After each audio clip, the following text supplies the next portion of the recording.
오늘 오후에 증거할 하나님의 말씀의 제목은 예수님의 마음을 품어라.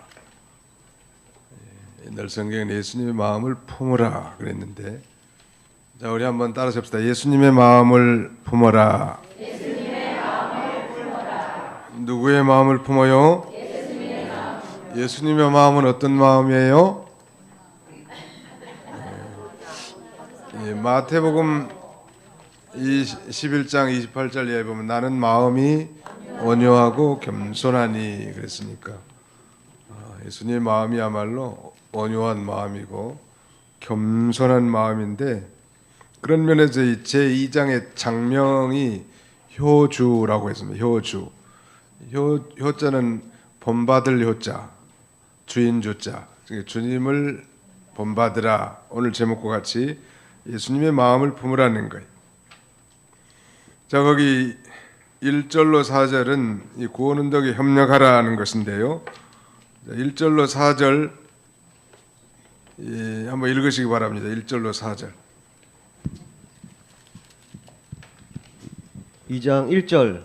그러므로 그리스도 안에 무슨 권면이나 사랑에 무슨 위로나 성령의 무슨 교제나 긍휼이나 자비가 있거든 마음을 같이하여 같은 사랑을 가지고 뜻을 합하며 한 마음을 품어 아무 일에든지 다툼이나 허영으로 하지 말고 오직 겸손한 마음으로 각각 자기보다 남을 낮게 여기고 각각 자기 일을 돌아볼 뿐더러 또한 각각 다른 사람들의 일을 돌보아 나의 기쁨을 충만하게 하라. 예, 구원운동에 협력할 것 그랬는데, 이 교회 안에 있어야 할 5가지 덕목이 1절에 포함되어 있습니다. 첫째는 권면, 두 번째는 위로, 그다음에 세 번째는 교제, 네 번째는 긍휼, 다섯 번째는 자비. 이렇게 5가지 아주 중요한 덕목인데, 한번 따라합시다. 권면, 위로, 교제, 긍휼, 자비. 네, 여기 뭐 정죄, 비방 그런 거 없죠. 시기, 질투 이런 게 없단 말.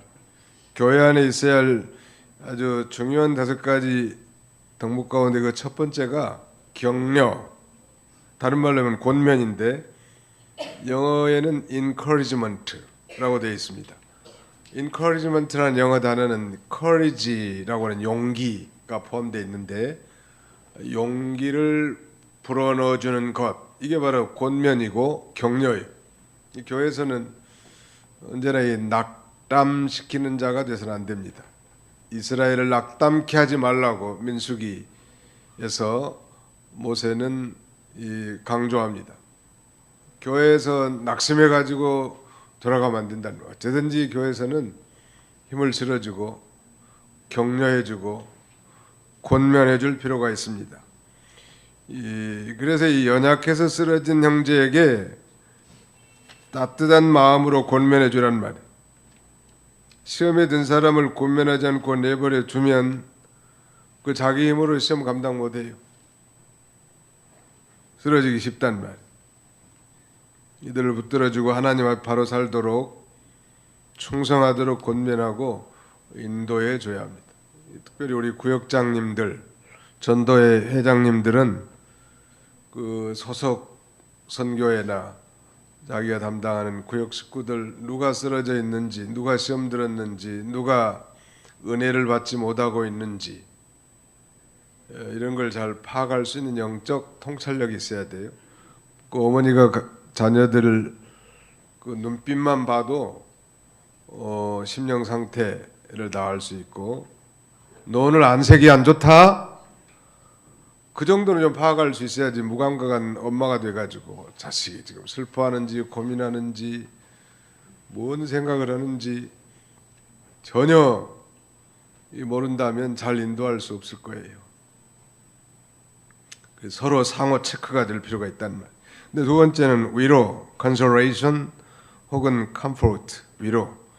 같은 내용이라고도 말할 수 있는데, 우리 하나님은 위로의 하나님인데 사람을 깎아내리거나 포기하지 말고 항상 여기 위로 앞에 뭐가 수식어가 붙어 있냐면 사랑의 무슨 위로, consolation from his love, 그의 사랑으로부터 나오는 위로라는 말.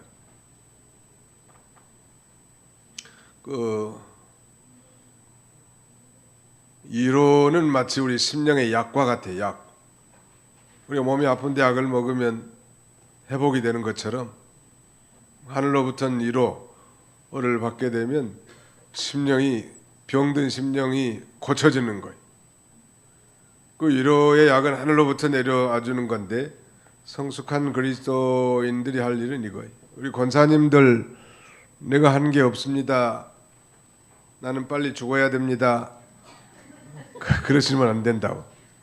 권사님들은 이 권사라는 직분은 우리 성경에는 명시되어 있지는 않지만 성경에 명시되지 않았어도 위로하는 일, 이것도 직분이거든요. 그게 이제 권사인데 자꾸 등 두들겨주고 젊은 사람들 격려해주고 일을 할 수 있도록 자리도 마련해주고 또 중요한 건 기도해주고. 이거 젊은 것들 잘 못해. 잠이 많아가지고 새벽 기도도 못하고. 우리는 잠을 더 자려고 해도 새벽 3시면 일어나지잖아요.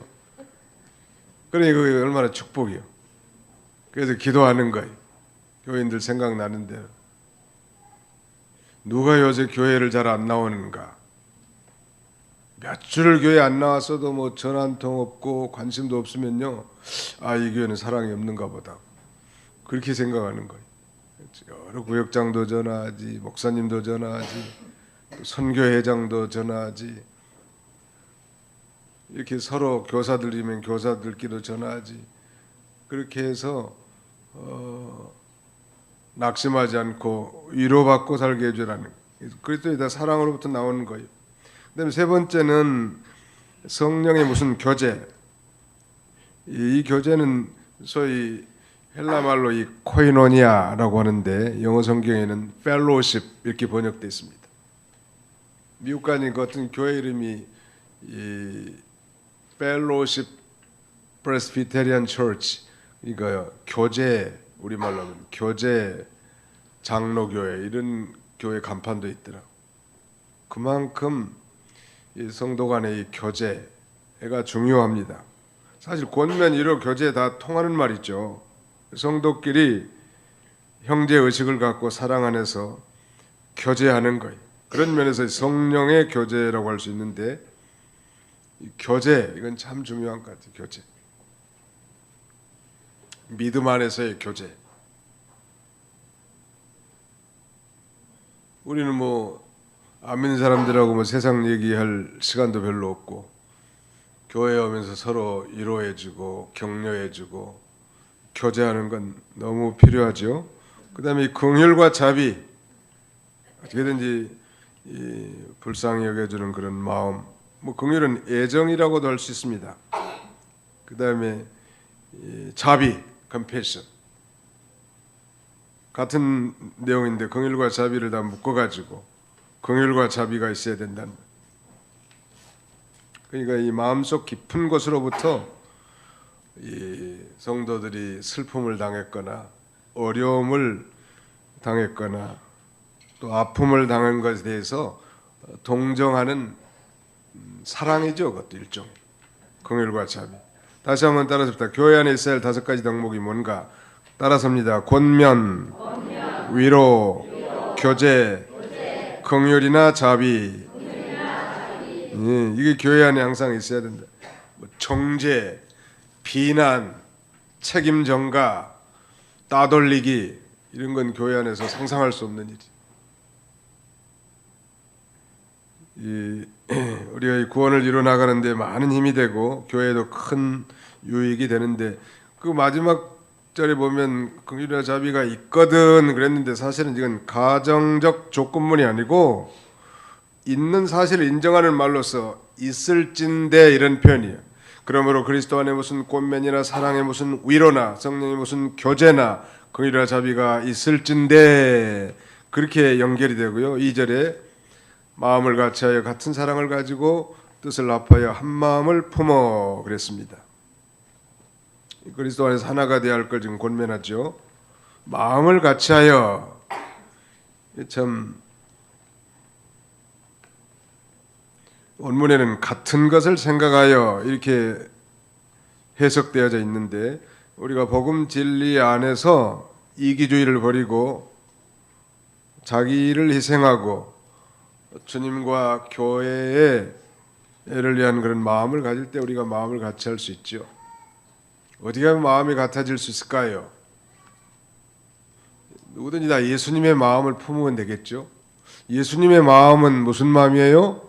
온유하고 겸손한 마음이고 충성하고 순종하는 마음이고 또 종될 마음이에요. 종.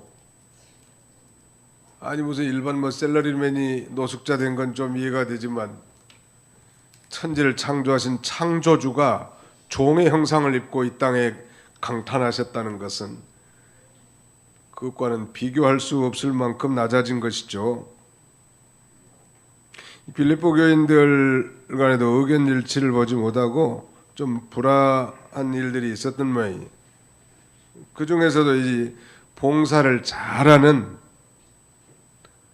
그 유오디아와 순두개가 의견이 일치하지 못하고 의견 불화가 심했던 것 같아요. 바울이 빌립보 교회에 보낸 편지에 특별히 유집사하고 순집사를 짚어가지고 권면하고 있어요. 거기 4장 2절 한번 보실까요?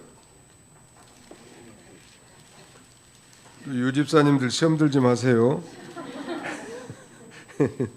2절 같이 한번 읽어보겠습니다. 시작. 내가 유오디아를 권하고 순두개를 권하노니 주 안에서 같은 마음을 품으라. 주님 안에서 같은 마음을 품으라는 말. 항상 어느 교회나 이제 항상 일치 화목하기가 어려워요. 왜냐하면 사람마다 다 개성이 다르고 기질이 다르고 생각이 다르고 자기 의견도 다르단 말. 이게 자기 생각, 자기 의견만 주장하다 보면 갈등이 일어나는 경우가 많은데, 여기 있는 대로 그리스도 안에서 하나가 되기 위해서 마음을 같이 하란 말. 항상 같은 사랑을 가지고 그랬는데 뭐 이건 사랑의 정도가 같다는 말이 아니고 사랑의 대상이 같은 것이죠. 우리는 하나님 아버지, 또 교회, 우리 주님, 주님과 이 교회를 사랑할 때 같은 사랑을 갖게 되는 거죠.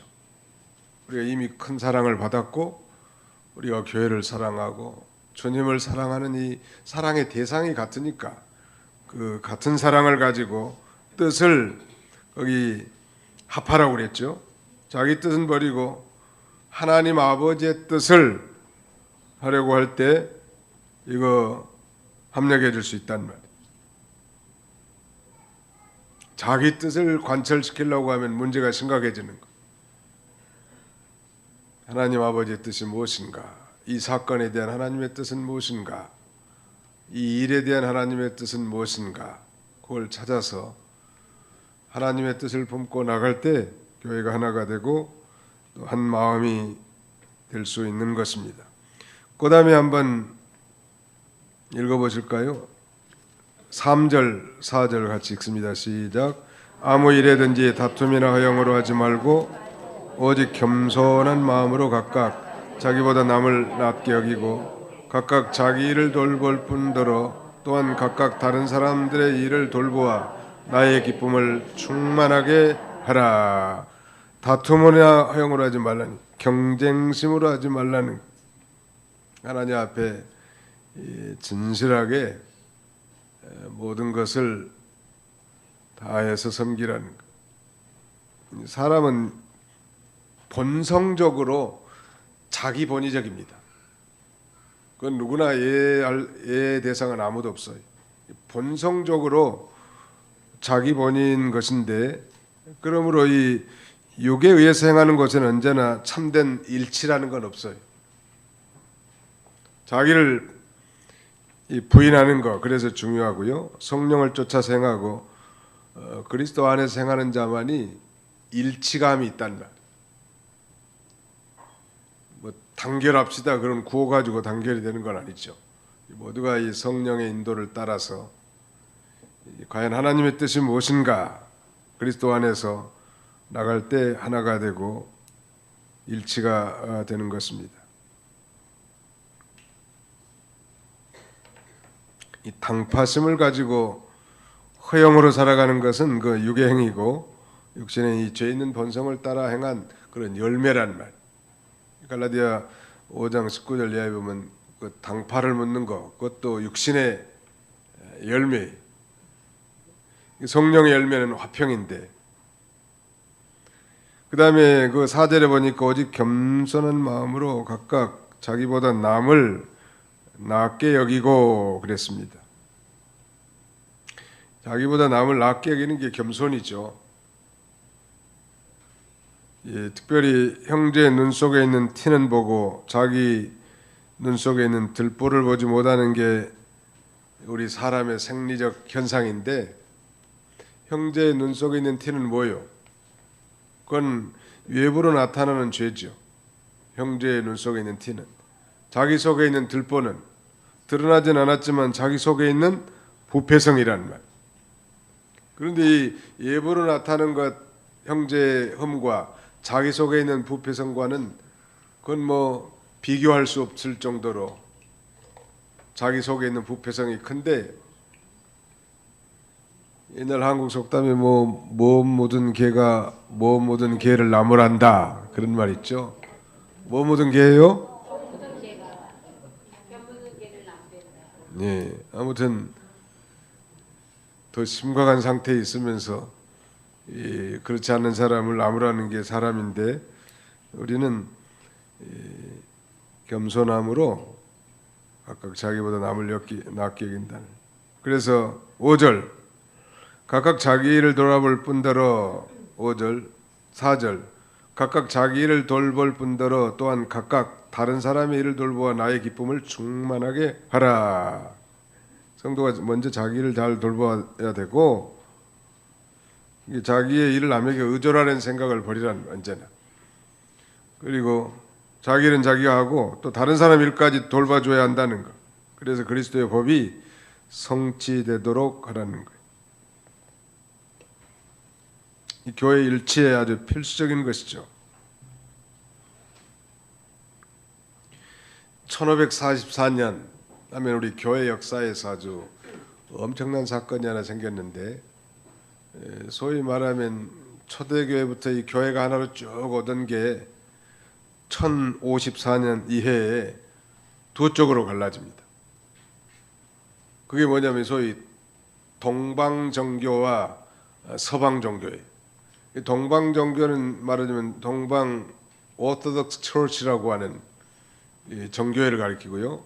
서방교회는 원래 로만 캐톨릭을 가리키는 것입니다. 당시에 다 이 로마 교구였고, 로만 캐톨릭 처치는, 그 다음에 이 그릭 오토독스 처치, 그리스 정교회는 콘스탄티노플 교구였는데 갈라지는 거예요. 언제? 동서 이렇게 분할이 됐는데, 그게 해가 1054년이에요. 갈라지는 아주 중요한 이유 중에 하나는 교리적 차이요. 동방정교는 성령의 발생이 오직 성부에게서만 이루어진다 이렇게 가르쳤고, 서방종교에서는 성령의 발출설은 성부에게서도 나오고 성자에게서도 나온다 이거예요. 근데 성경은 이 서방종교의 교리가 맞는 거예요. 그 차이 때문에 갈라진 겁니다. 지금까지도 뭐 종종 대표들이 한 번씩 만나긴 하지만 영원한 이별 상태죠. 최근에 우리 한국에도 그 정교회 총대주교가 한번 왔다 간 적이 있는데, 참 그 우리가 그리스도 안에서 하나가 되도록 노력을 많이 해야 되는데, 또 예수 그리스도의 교회는 원론적으로 하나죠. 예수 그리스도 머리이고, 또 예수 그리스도를 자신의 구주로 고백하고 사도신경을 고백하는 신자라면 전 세계 어느 교단, 어느 교파를 물어나고 다 하나가 돼야 된다는 말. 즉 삼위일체 하나님을 믿고 예수 그리스도의 십자가와 부활을 믿고 하나님 은혜로 사람이 의롭게 된다는 사실을 믿는다면 그리스도 안에서 다 한 형제 자매가 될 수 있는데, 인간은 이 부패성이 있어가지고 교단이 자꾸 갈라지는, 교회도 또 분할되는 경향도 있고, 우리는 얼마든지 이 삼일체 하나님을 믿고 그 다음에 예수 그리스도의 십자가 부활을 통하여 믿음으로 의롭게 된 자라면 어떻게든지 하나가 되도록 애를 써야 된다는 말. 미국에 가니까 미국 교회는 뭐 우리 교단 성도님들만 있는 게 아니고 뭐 전국 각지에서 다 이민 온 사람들의 총집합체예요. 근데 거기서 뭐 자기 노선만 강조하면 그 교회가 제대로 세워지지 않아요. 진리 문제의 것은 서로 협력하고 하나님 나라가 잘 되도록 해 나가야 되고 굉장히 조심해야 돼요. 거기서 자기 노선만 주장하면 그 일치가 안 되고 교회가 하나 될 수 없어요. 그리고 이제 점점 앞으로 교회는 말하자면 다국적 교회가 될 가능성이 많아져. 지금 외국인 노동자 200만이 육박해가지고 거기서 자녀들도 낳고 그러면 점점 이제 짬뽕이 돼 갈 건데 조금씩. 그게 정상이에요 사실은. 우리 한국의 학교나 교회는 전부 까망머리에 뭐 황색 피부에 코도 좀 낮고 눈도 쌍꺼풀이 덜 되고 이런 사람들만 다 집합이 돼 있는데, 그 미국에 가니까 뭐 빨간 머리, 검은 머리, 노랑 머리, 흰 머리, 약간 붉으스름한 머리, 거무스름한 머리, 심지어 염색해가지고 아주 다양하고 피부도 하얀색, 까만색, 황색, 까무스름한 색, 아주 새카만 숯검자 같은 색깔. 아무튼 뭐 다양한데 예수 그리스도 안에서 하나가 되는 거예요. 이상적인 거죠. 다국적 교회 말하자면 전혀 이상하지 않아요. 근데 한국에는 뭐 이북에서 피난민들만 모이는 그런 교회가 남산 밑에 있다는데, 세상에 교회가 뭐 전라도, 경상도 다 전국 팔도의 사람들이 모여서 그리스도 안에서 하나가 된 게 오케스트라처럼 아름다운 것이지, 이북에서 피나온 사람들만 뭐 별종이라고 자기들끼리만 모여가지고, 그러니까 다른 지역에서 이사 가지고 그 교회 가면 적응을 못하는 거예요. 전부 세력이 견고한 찐과 같은 세력이 버티고 있어가지고 잘 못해. 그런 그 벽을 다 깨뜨리고 어쩌다 마음으로 받아들이고 하나가 되고 또 세워주고, 이런 게 아름다운 모습이죠. 아무튼 교회가 하나 되기를 우리 주님은 기뻐하시고요. 구체적으로 이제 5절로 8절은 예수님의 마음에 대해서 지금 설명하고 있는데, 우리 제목이 예수님의 마음을 품으라고 그랬죠. 이미 말씀드린 대로 예수님의 마음은 참 겸손한 마음. 보통 사람이 겸손하는 건 당연한 거지만 창조주가 이렇게 겸손할 수 있을까? 거기 한번 우리 읽어보겠습니다. 5절로 8절까지 시작. 너희 안에 이 마음을 품으라. 곧 그리스도 예수의 마음이니 그는 근본 하나님의 본체시나 하나님과 동등됨을 취할 것으로 여기지 아니하시고 오히려 자기를 비워 종의 형체를 가지사 사람들과 같이 되셨고 사람의 모양으로 나타나사 자기를 낮추시고 죽기까지 복종하셨으니 곧 십자가에 죽으심이라. 예수님의 마음은 성부 하나님과의 동등된 영광과 존귀와 보좌를 다 내놓고 낮아지는 거예요. 이거 우리가 예수님 마음 품으려면 자기 자존심 다 내버리는 거예요. 또 자기의 이 명예 영광심, 자기의 존귀한 자리를 다 내놓으라는 거예요. 예수님은 그 모든 걸 다 내놓고 자신을 비웠다고 했습니다. 자신을 비워. 유명한 이 케노시스 교리인데, 자신을 비웠다는 것은 그거예요. 자원에서 택한 백성들을 구원하기 위한 능동적 복종의 의미가 있습니다. 자신을 비웠다는 것은 그의 부귀와 하늘의 높은 영광, 주권적인 행사 이런 걸 생각지 않고 성부 하나님의 뜻을 따라 세상에 오신 거예요.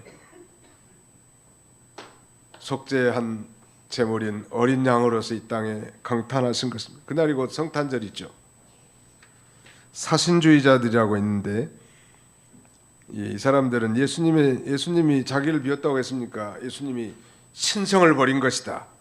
그러므로 생명력이 없는 무기력한 예수다. 그래서 그 사람들이 주장하는 건 신은 죽었다 하는 거예요. 유명한 사신신학자의 대표는 이 독일의 니체입니다. 니체가 누구냐? 아버지가 목사예요. 그러니까 아버지가 뭐 장로고 아버지가 목사고 그런 건 중요한 게 자기 신앙이 어떤 건가 그게 중요한 거죠. 자기를 비워 이걸 해석을 그렇게 해석하는 거예요. 하나님이 죽었다는 건 자기를 이제 신성을 버렸다고 생각하는 거죠.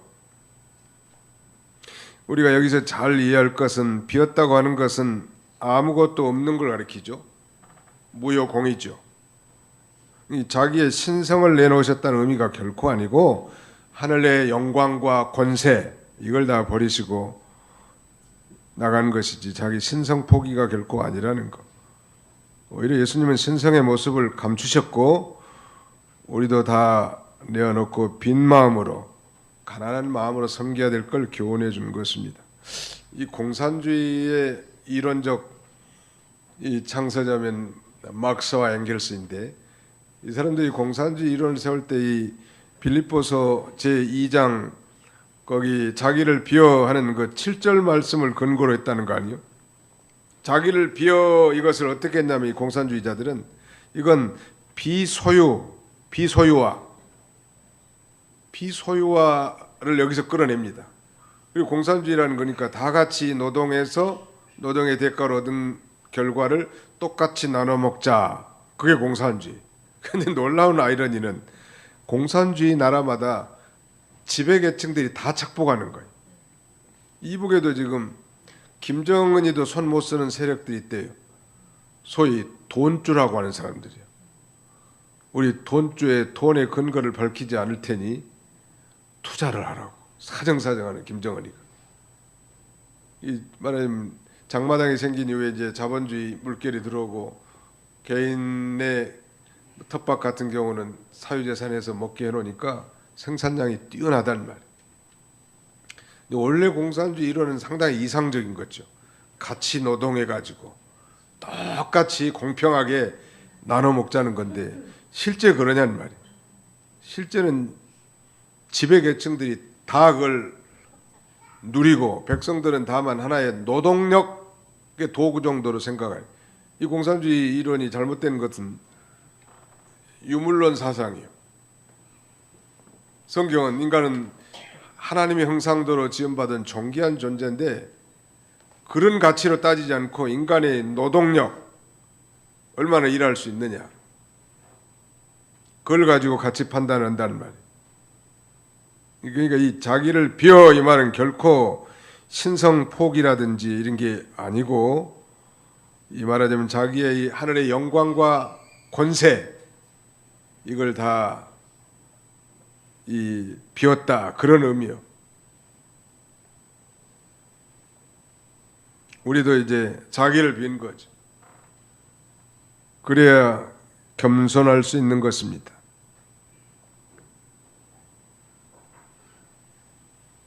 이 성경을 어떻게 해석하느냐에 따라서 사신신학도 생기고 또 성경을 어떻게 해석하냐에 따라서 공산주의 사상도 생기는 거예요. 놀라운 일이죠. 또 성경을 잘못 배운 사람들이 더 무서운 이 독재자가 될 수 있는데 그 중국의 이 문화혁명을 일으킨 그리고 공산주의를 세운 이 마오쩌둥, 우리는 목택동이라고 하죠. 이 마오쩌둥은 원래 중국의 호남신학교를 졸업했다는 말이 있고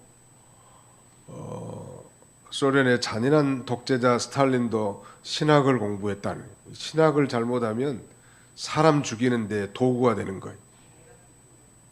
예? 신학을 잘못하면 사람을 죽이는 도구로 삼을 수 있다는 거예요. 잘못 배운 선무당이 사람 잡는다는 말 있잖아요.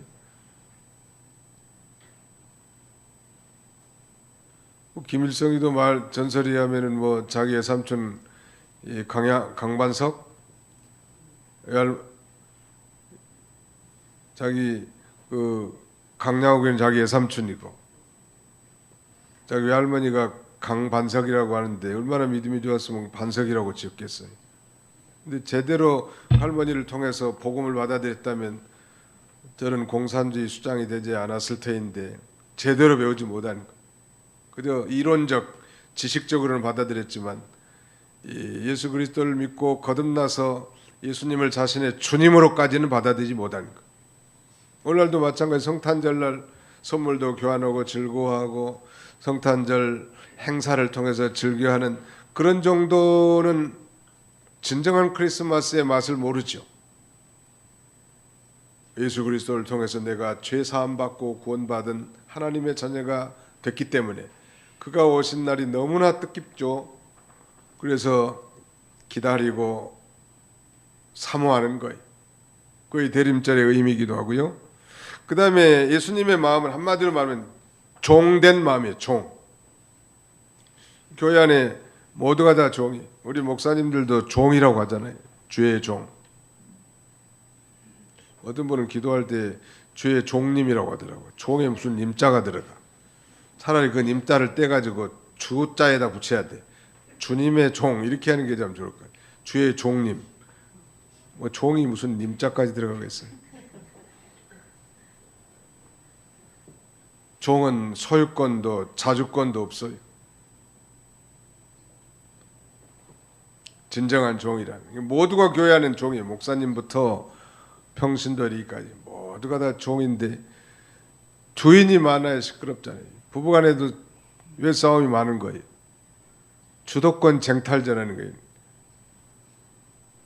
성경에 의하면 주인은 누구예요? 남편이 주인이에요? 여편이 주인이에요? 여편은 여편네라고 하죠. 여편네. 문재영 목사님 말씀에 하면 여편네는 옆에 있는 사람 그런 뜻이래요. 남편 옆에서 남편을 도와주는 사람.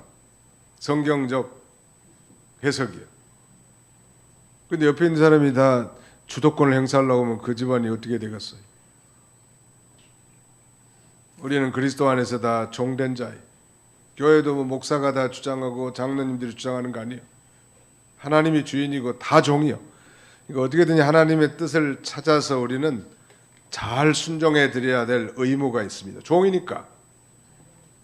교회 안에 왜 불화가 있겠습니까?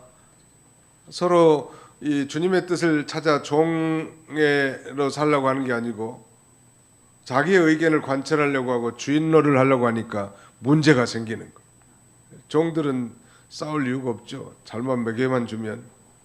근데 열심히 주인을 위해서 충성한 자들이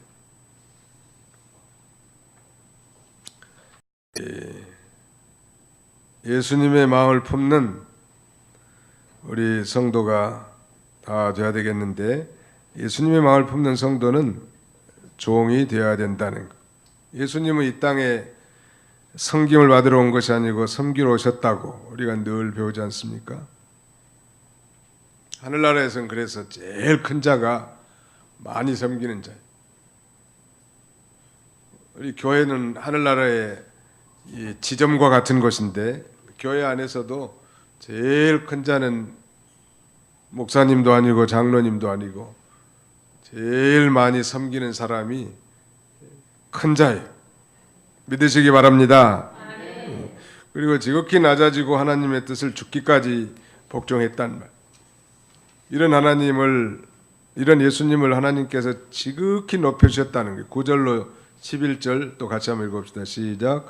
이러므로 하나님이 그를 지극히 높여 모든 이름 위에 뛰어난 이름을 주사 하늘에 있는 자들과 땅에 있는 자들과 땅 아래에 있는 자들로 모든 무릎을 예수의 이름에 꿇게 하시고 모든 입으로 예수 그리스도를 주라 시인하여 하나님 아버지께 영광을 돌리게 하셨느니라. 아멘. 하나님께서 예수님을 높여주셨는데 바로 주님의 마음을 품은 자를 하나님이 또 높여주시는 거예요. 우리는 신학적으로 이 예수 그리스도의 이 말하자면 비하와 승기라고 이렇게 말합니다. 예수님이 하늘 성부 하나님과 동등된 영광을 다 버리시고 이 땅에 도성인신 인간의 몸을 입고 이 땅에 오시고 종생하라고 십자가에 못 박혀 죽으시고 마침내는 저 무덤에 갇히는 가장 낮아지는 건데 이걸 신학적인 용어로는 그리스도의 비하라고 말하고 좀 쉽게 표현하자면 예수 그리스도의 낮아지심이라고 이렇게 표현하고요. 그 다음에 이제 부활, 승천, 그 다음에 하나님 보좌 우편에 올라가서 만유를 통치하시는 높아지는 것을 소위 그리스도의 승귀, 쉬운 말로 그리스도의 높아지심이라고 합니다. 마치 그러니까 아주 이 곡선같이 아주 정점 무덤에 내려간 채바닥이죠. 거기서 이제 부활하면서 쭉 올라가 가지고 이제 영광 가운데 거하게 되는 것인데 우리 그리스도인들도 많이 낮아지는 사람을 또 하나님께서 존귀케 해주고 또 성도들도 그런 성도를 또 존경합니다. 육신에 속해가지고 육신에 빠르고 보이는 것, 느끼는 것, 나타나는 것, 현실적인 것 이런 것에 빠른 사람 별로 존경하니 영에 속한 신자 정말 그리스도를 위해서 희생하고 헌신한 자들을 존경하고 또 영적 이 생리로 분별이 돼요. 누가 뭘 하지 않아도. 그리고 예수 그리스도는 마침내 이제 이 만물을 다스리고 주관하는 그리스도의 최상의 주권, 주, 즉 주님이라는 용어로 표현되는데 전 우주를 다스리시는 주권을 소유한 주님이 됐단 말. 모든 무릎을 예수님의 이름에다 꿇게 만들어 놓고 우리가 정말로 그렇게 예수님처럼 낮아지면 주님과 복음을 위해서 모든 사람들이 다 우러러보고 그 앞에 굴복하게 되고 그 다음에는 하나님의 뜻이 실현되게 하시는 것입니다. 오늘 예수님의 마음을 품어라 말씀 잠깐 살펴봤는데요. 예수님의 마음은 겸손한 마음이고 또 종된 마음이 낮아지는 마음이고 온유한 마음이고 충성하는 마음이고 순종하는 마음이고 예수님 마음만 품으면 교회는 하나가 될 거예요. 자기를 버리고 예수님의 마음을 품는 그런 저와 여러분들이 다 되시기를 주님의 이름으로 축원합니다. 기도하겠습니다.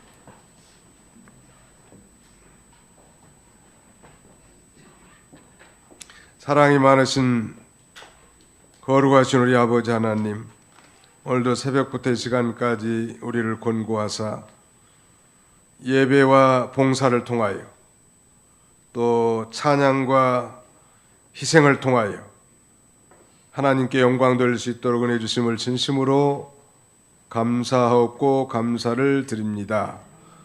우리 교회도 정말 그리스도 안에서 이 권명과 위로와 성령의 교제와 또 자비와 긍휼이 무궁한 이 교회로 세워져서 어떻게든지 하나가 되어 우리 하나님을 기쁘시게 해드리고 하나님이 기뻐하시는 이 복음운동, 하늘나라의 운동, 전도와 선교를 통해서 이루어지는 이 거룩한 운동에 참여할 수 있는 저희가 되고 더 큰 영향력을 발휘할 수 있는 이 교회가 되도록 우리 하나님께서 은총을 아뢰주시기를 원합니다.